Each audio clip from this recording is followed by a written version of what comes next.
ओम शांति 29 सितंबर 2025। आज का पुरुषार्थ। आज मीठे बाबा कई महत्वपूर्ण बातें समझा रहे हैं। बाबा कहते हैं कि वो हमें ज्ञान का तीसरा नेत्र देने आए हैं, जिससे हम सृष्टि के आदि, मध्य और अंत को जान पाते हैं। ये ज्ञान हमें कल्प कल्प मिलता है और इससे ही हम पूज्य से पुजारी बनते हैं।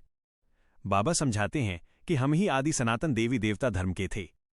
हम ही पूज्य थे, फिर 84 जन्मों का चक्र पूरा कर हम पतित पुजारी बने हैं। अब हम फिर से पूज्य बनने के लिए राजयोग सीख रहे हैं। बाबा समझाते हैं कि सभी धर्मों के लिए सबसे महत्वपूर्ण मंत्र है ममेकम याद करो। हमें अपने आप को आत्मा समझकर सिर्फ एक बाप को याद करना है। इससे हमारे विकर्म विनाश होंगे और हम मुक्तिधाम में जा सकेंगे। फिर मीठे बाबा ने कहा कि परमात्मा सर्वव्यापी नहीं हो सकता। भगवान तो बाप है और उनसे ही हमें स्वर्ग का वर्षा मिलता है। ये बात हर धर्म के लोगों को हिम्मत के साथ समझानी है। बाबा बताते हैं कि सद्गति दाता सिर्फ एक ही बाप है। बाकी जो अनेक गुरु हैं वे सिर्फ पैसे कमाने की युक्तियां हैं। सद्गुरु ही सबकी सद्गति करने वाला है। बाबा कहते हैं कि ये सभी वेद और शास्त्र भक्ति मार्ग की सामग्री हैं। जब ज्ञान मिलता है तभी भक्ति का वैराग्य होता है। हम अभी पुरानी दुनिया से बेहद का संन्यास कर रहे हैं, जिसका मतलब है बुद्धि से इस दुनिया को भूलना। बाबा कहते हैं कि ये सब ड्रामा में पहले से ही निश्चित है। नई दुनिया की स्थापना और पुरानी दुनिया का विनाश होना तय है। हर आत्मा का पार्ट अविनाशी है और वो कभी खत्म नहीं हो सकता। पुरुषार्थ कैसे करें? मुरली के आधार पर पुरुषार्थ करने के लिए इन बातों पर ध्यान देना आवश्यक है। पुरुषार्थ में क्या करना चाहिए? आत्माभ्यास। स्वयं को आत्मा समझें और इस देह भान को भूलें। ये सबसे पहला और महत्वपूर्ण पुरुषार्थ है। बाबा की याद, अपने आप को आत्मा समझकर सिर्फ एक बाप परमपिता परमात्मा शिव को याद करें। यही योग अग्नि है जिससे हमारे विकर्म विनाश होते हैं। ज्ञान को धारण करना।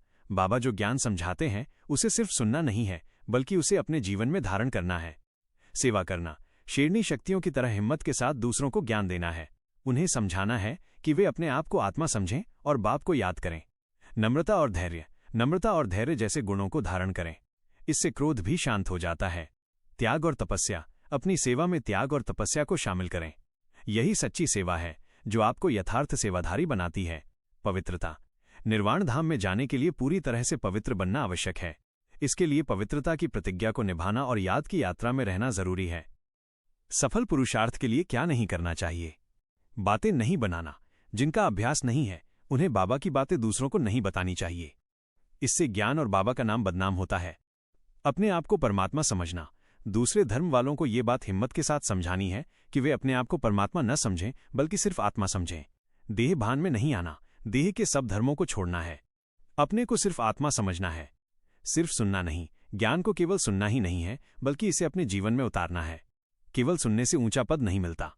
अनेक गुरुओं के चक्कर में नहीं पड़ना। सद्गति के लिए सिर्फ एक सद्गुरु को ही याद करना है।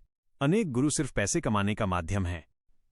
मीठे बाबा ने आज स्पष्ट किया है कि हमारा मुख्य पुरुषार्थ स्वयं को आत्मा समझकर एक बाप को याद करना है और इस ज्ञान को धारण कर दूसरों को देना है, ताकि वे भी इस पुरानी दुनिया से मुक्ति पा सकें। ओम शांति।